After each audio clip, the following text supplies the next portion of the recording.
'Twas the night before Christmas, and all through the house not a creature was stirring, not even a mouse. The stockings were hung by the chimney with care, in hopes that St. Nicholas soon would be there. The children all nestled and snug in their beds, while visions of sugar plums danced in their heads. Mom in her kerchief, me in my cap, had just settled our brains for a long winter's nap. When out on the lawn there arose such a clatter, I sprang out of bed to see what was the matter. Away to the window I went with the flash. I tore open the shutters, threw up the sash. Oh, the moon on the breast of the new fallen snow gave the luster of midday to objects below. To what would my wondering eyes would appear but a miniature sleigh and 8 tiny reindeer with a little old driver so lively and quick. Why, I knew in a moment it must be Saint Nick. More rapid than eagles, his coursers they came. He whistled, he shouted, he called them by name. On Dasher and Dancer and Prancer and Vixen, now Comet and Cupid and Donner and Blitzen, to the top of the porch, to the top of the wall. Now dash away, dash away, dash away all. Well, as dry leaves that before a hurricane fly are met with an obstacle, mount to the sky. And then in a twinkle I heard on the roof the prancing and pawing of each little hoof. As I drew in my head and was turning around, down the chimney St. Nicholas came with a bound.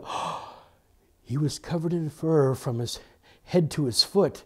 His clothes were all tarnished with ashes and soot. A bag full of toys he had thrown on his back, just like a peddler opening his pack. Oh, his eyes, how they twinkled. His dimples, how merry. His cheeks were like roses, his nose like a cherry.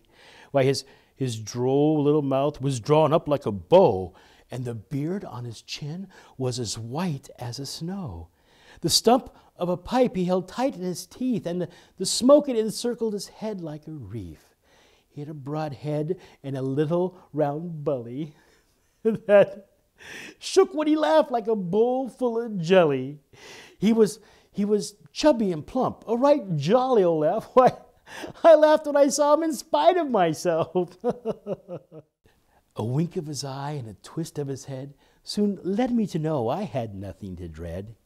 Why, without saying a word, he went straight to his work.